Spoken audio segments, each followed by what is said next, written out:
X-Man. You were the X-Man.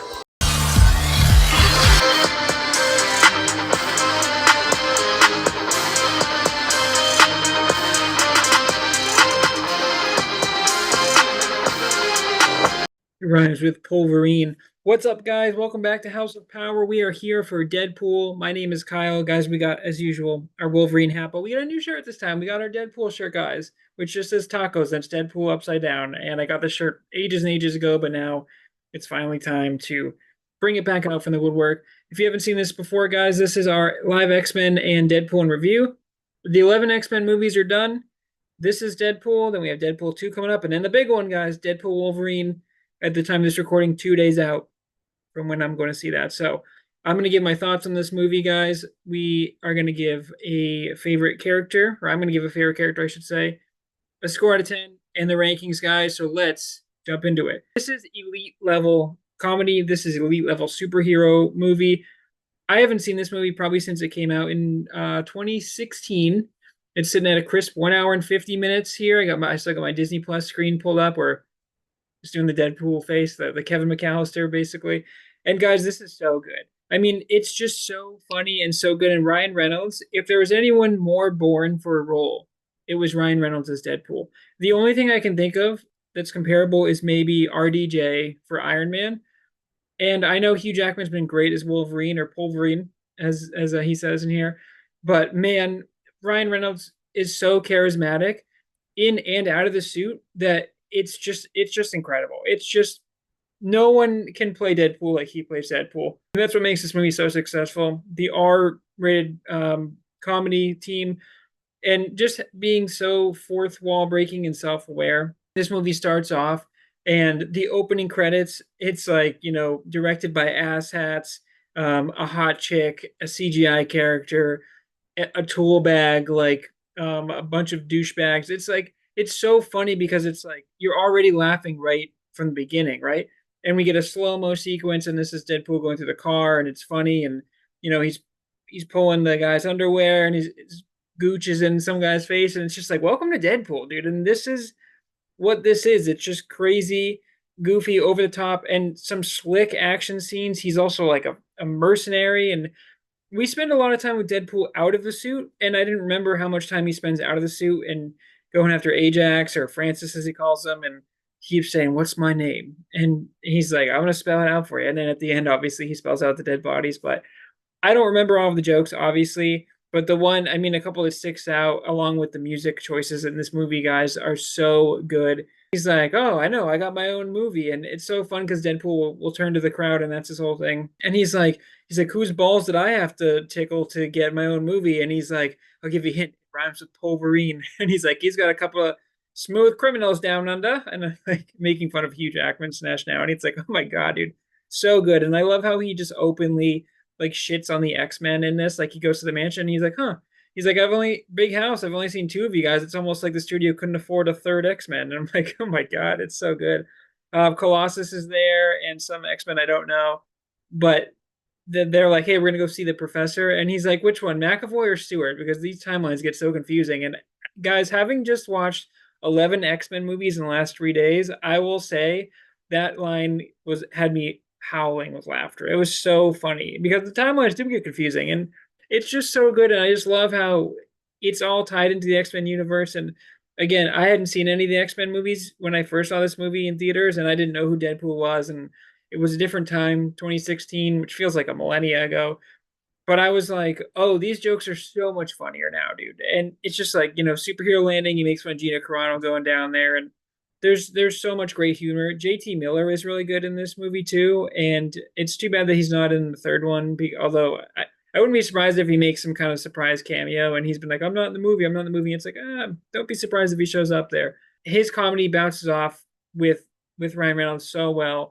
The chemistry that Ryan has with his girlfriend is so good, and how they're like having sex on all the holidays, and he's like, "Happy Lent," and they're not doing it, and they're like, "Happy Thanksgiving," and it's so funny, and it's so good, and it's just it is elite. It's elite. Like that's the word I feel like I'm using, because this movie is just different than anything else. We've never seen a superhero movie like this, and there aren't many superhero R-rated movies. I think Blade probably was, but that was old school, and Blade's coming back hopefully, and that'll be great. But this is an R-rated, funny, dark origin story for Deadpool. And Deadpool's story is tragic because he is chilling and he's super charismatic and great. And then he finds out he has stage 4 cancer or late cancer in, like, what does he say? Like his prostate, his brain, his lungs. Like he's like, oh, don't worry, I don't need any of those things. And Ryan Reynolds' sense of humor is so amazing. And the fact that he like is so depressed after he gets his cancer diagnosis, as someone would, and then this guy approaches him, and JT Miller's like, "Oh, the Grim Reaper came for you over there." He's like, "I don't. What does he want?" He's like, "I don't know, but he'll probably advance the plot." It's like little things like that that are just so funny that he goes over there and he tells them like, "Oh, we can maybe help you out." And he goes to like an underground mutant facility basically, and they are trying to be like, "Hey, we can save you, but we have to get the mutant gene that's hidden in you to see if it will come out." And the only way to do that is put you under intense levels of stress in like life-threatening situations. And they're trying all these things, and like boil them in hot water and stuff, and all these things, and none of it's working. And then they put him in like a tube, and he's like, if this doesn't work, nothing will. And this guy's actually trying to help him. Now, did he or did he not know about side effects? I don't know. That would bubble his skin up and turn his whole face into that. I don't know. But then his whole thing is tracking him down, and he's like roommates with a old black blind lady, which is so funny and perfect because she doesn't know what he looks like, obviously. The scene of him like jerking off to like a pony, and she's like, "Oh, honey, I know." She's like, "That's the thing about being blind. All the other sensors, I can hear it." And I just love their dynamic because it's just so open and funny, and he's just openly making fun of her, and they have a bunch of sex jokes and stuff, and it's so good. The writing is so good, and I didn't remember that the action scenes were so awesome. Did the 12 bullet scene where he's like, "Oh, I only got 12 bullets." And he's like, "Let's count them down. What will we?" And he shoots a couple guys, and then he misses a couple, and he's like 9, 8, and then he's like, "I don't know." And then the guy's like going on a motorcycle, and it's like a tough shot, and he's like, "Bad Deadpool." And then there's a guy right next to him, and he shoots him in the head, and he goes, "Good Deadpool." And it's just that stuff is so good, dude. Then he's running around, and then he's got like 3 bullets left, and he shoots one guy, and he's dead. But then he was like mad that I think he shot him in the ass. He's like, "Oh, right up Main Street." And then he goes over and he fires 2 empty bullet, or like wastes 2 rounds shooting this guy in the chest.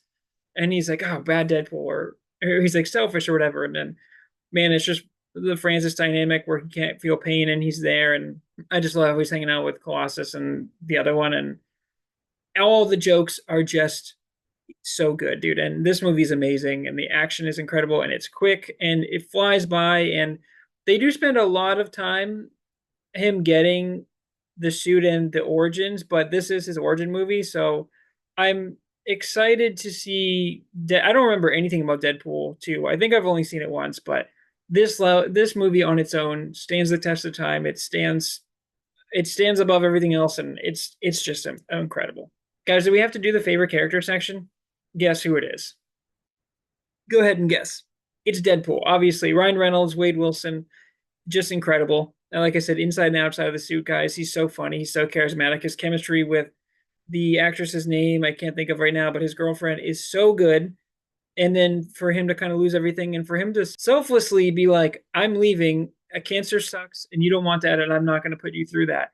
And she's like, "No, no, I want you to stay." And it's like, man, that's such a crazy, real conversation, because it's like he knows that he's going to die. He's like, "I have like 5 different forms of cancer, and it's late stage cancer, and I don't want to put you through that." And she loves him, and she wants to stay with him, but it's so well written and so grounded and great. But Ryan Reynolds, man, is the star of the show. He like I said, he's born to play Deadpool pretty much, and he just crushes it. He's so good. He's so charismatic. I don't know if he's actually in the suit when they're doing stuff, but he's so like peppy and everything, and just the all the different jokes, like the one where he cuts his own hand off. He's like, "Ever seen 127 hours?" He's like, "Spoiler." Just it's so good, dude, and I love this movie, and he's just amazing. And shout out to Ryan Reynolds for bringing this character really to life. That brings us to the score. This is a 9.8. I don't think this is a perfect movie. It's pretty close. There were some scenes where I was like, I wasn't bored, but I was like, okay, we're spending a little bit too much time like going around outside of the suit. He's got to track this guy down, and he kills a whole bunch of guys trying to find Francis, and I'm like, okay, that was sort of like a montage sequence, but for the most part, it's like nonstop humor that's just hitting over and over and over. And it's not like, all due respect, a James Gunn movie where some of the humor hits and some of it just misses. For the most part, I would say the overwhelming majority of the humor hits, and it's really funny and smart and clever. And I love the relationship he has with the taxi guy, who I think voices Peter Pravakta. What I forget his name in Across the Spider Verse, who's amazing. I'm pretty sure they're the same voice, but he's super charismatic, and I love how he's got this side thing going where he's trying to get his love interest back from like his cousin or something, or his love rival, and then he ends up with him in the trunk, and he's like, "I did not tell him to kill him." He's like, he's like, "Put him back safely, kill him, but also please go after her and get her the right way, kidnap her." It's so funny, dude, and it's just like, man, this movie is just incredible, and I don't have enough good things to say about this movie. I could go on and on and on, but it's just wonderful. All right, guys, that brings us to rankings. We have a new number one, obviously, popping in at the House of Power rankings. And number one is Deadpool at 9.8. Then number two, guys, we have X-Men Days of Future Past at a 9.5. Number three, X-Men The Last Stand at a 9.4. Logan at number four with a 9.1. Number five is the original X-Men at 8.1. Number six, The Wolverine, 7.1. Number seven, guys, is The New Mutants, 6.9. Number eight, X2, X-Men United at 6.6. Number nine, X-Men First Class, 6.2. Number 10, X-Men Apocalypse at 5.4. Number 11, X-Men Origins Wolverine, 5.2. And rounding out the list.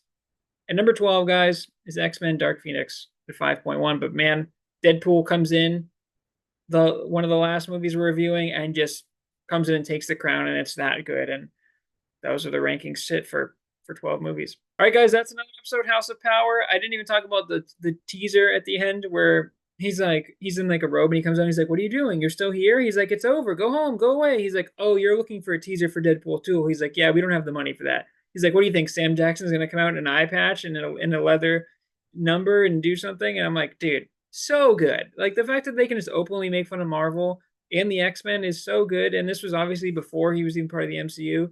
So that's going to be great. And it makes me so excited for Deadpool and Wolverine because they're just going to be shitting on the MCU. And they're probably going to take the worst stuff the MCU's done and just make fun of it and be like, why did you think that was ever going to work? And I just can't wait for those jokes. And it makes you kind of like appreciate the brand as a whole more. So that's going to be great. But guys, another episode, House of Power in the books. Appreciate you guys. This one's an all timer. This one's great. It's so rewatchable. It's quick. It's under 2 hours. It's an hour and 50 minutes, and it flies by. It's flashy. It looks amazing. The action scenes are great, especially like when he's flipping and the guy's on the bike. He throws his sword and takes him out. And God, it's all so good. But appreciate you guys stopping by. Deadpool 2 is next up. That's the last one before the big movie, guys. So we'll be back for that tomorrow. Appreciate you guys. Until next time. Let's go make some fucking chimichangas. Actually, forgot a couple more jokes. I didn't mean to do that, but here we are. So, couple things. X gonna give it to you playing. Amazing moment when he's going through the uncensored version, also great. And in the line where he says, "You're probably thinking right now, my boyfriend said this was a superhero movie, but the guy in the suit just turned the other guy into a fucking kebab. Well, I may be super, but I'm no hero. And yeah, technically this is a murder. But some of the best love stories start with a murder, and that's exactly what this is, a love story. And to tell it right, I gotta take you back to Long, where I squeezed this ass into red spandex." Also, the Wayne callback at the end was great.